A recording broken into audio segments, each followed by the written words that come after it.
everybody. Welcome to the 9th episode of YLC Chats. Today we have another really exciting episode with Sam Cook from Columbus, Ohio. So we're really excited to get started. Ryan, do you want to ask Sam the first couple of questions? Absolutely. Thank you, Sophie. Hi, Sam. I have the first question for you. Can you tell us where you're from and how you became involved in Best Buddies?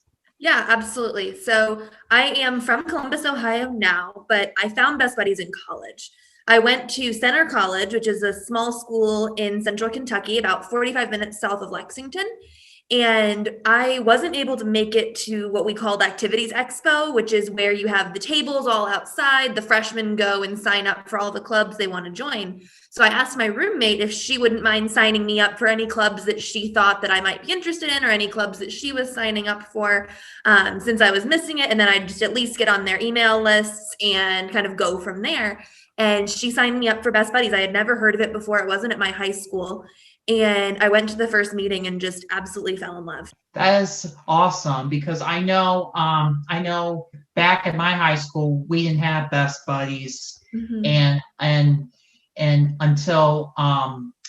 until way after I graduated from high school, and the only way I found out from Best Buddies is from the college where I went to down here in Florida, and I found out about Best Buddies on how it's a great organization for people with IDD and all abilities, and which is great. Yeah, it's great. I have a second question for you. What are some different leadership roles you held or current hold with Best Buddies? Yeah, sure thing. So in college, my first year, I was a member and I was matched in a peer buddy relationship and had the most fun. Starting my sophomore year through my senior year, I was actually chapter president of the chapter down there at Center in Danville. Then I'm trying to remember the timelines. They've all kind of crossed over now. I think it was my junior year of college that I joined the YLC.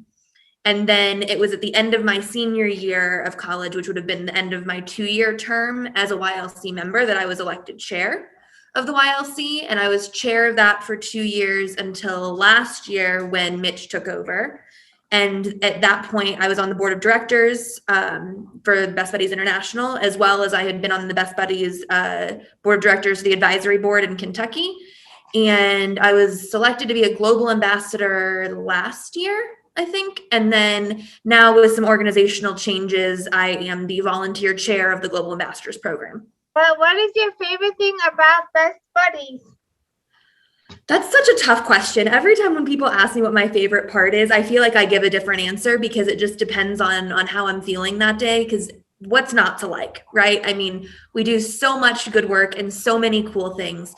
But I think right now, especially following Josh Felder's performance at the Super Bowl, he's one of our former YLC members that we brought on and a good friend, is knowing what Best Buddies does for people's confidence. Because Josh, you would see him now and you wouldn't ever think that he struggled with confidence or with knowing his self-worth.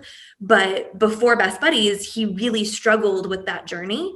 And now to see how confident he is, and that's just one example, but there are so many stories of people that I interact with throughout Best Buddies across the world who have been able to find an identity that they never believed they'd be able to find because of the programs that we offer. And to me, that's the real value that we bring, is helping people. We're not doing anything different or challenging people in a different way or providing unique resources. We're helping people uncover parts of themselves that have already been there, but just needed some help kind of getting through. Okay. And what are some things that you have learned from being a part of Best Buddies?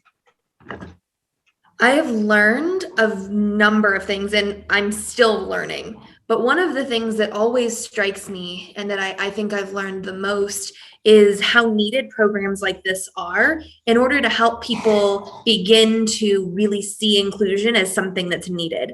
Because when you first talk to people about whether or not they're inclusive or whether or not they believe that their company, their friend group, their leadership opportunities, whatever it may be, are inclusive or are considerate, everyone's first response is typically going to be yes.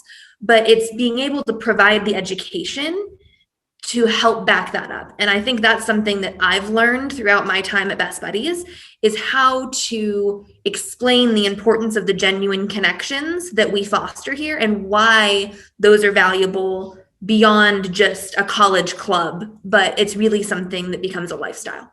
So my first question for you, Sam, is what does being an advocate for Best Buddies mean to you? I think being an advocate for Best Buddies in particular means not only that you find your own voice, but you find it through lifting up the voices of other people. And I think there can be sometimes a little bit of a disconnect where people see somebody who's being an advocate as the person who's holding the megaphone, screaming louder than other people. And that notion to me can be dangerous because advocacy is really done in the background. It's something that's done helping others be able to find the words and the voice and the opportunities that they need to express themselves and achieve the goals that they've set. I love that, Sam. You have been a true inspiration in my public speaking, and I just enjoy every time I get to see you do your thing and publicly speak about, you know, your passion for Best Buddies and, you know, the things and the roles that you bring to Best Buddies. I just wanted to state that. Thank you for you this evening. What advice would you give people who want to become an advocate or a stronger advocate?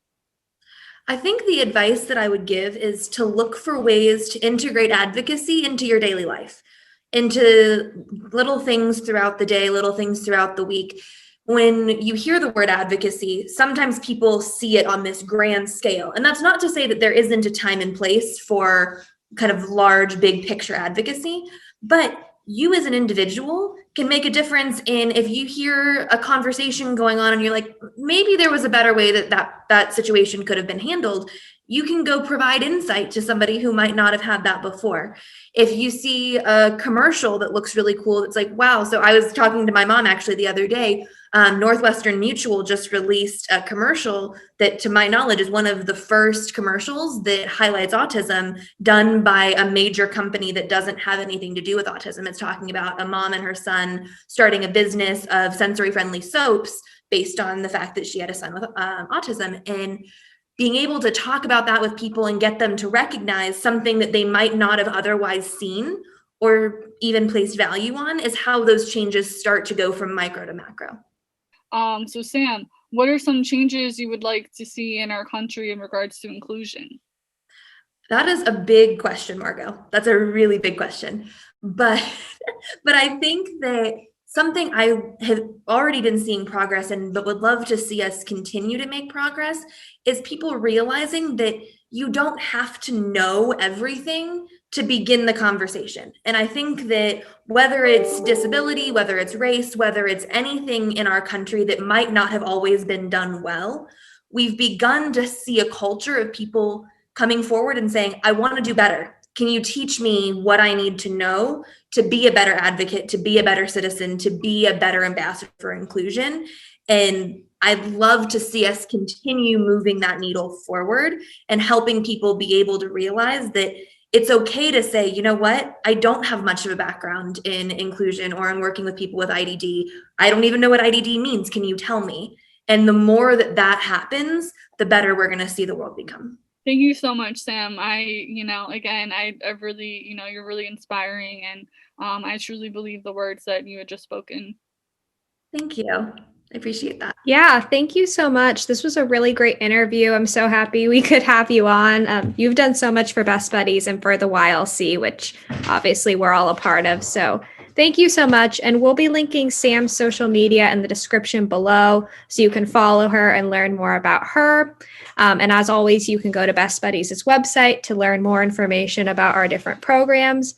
So this has been the 9th episode of YLC Chats. Make sure to subscribe to our channel and stay tuned for more episodes. Bye, everybody. Bye, thank you.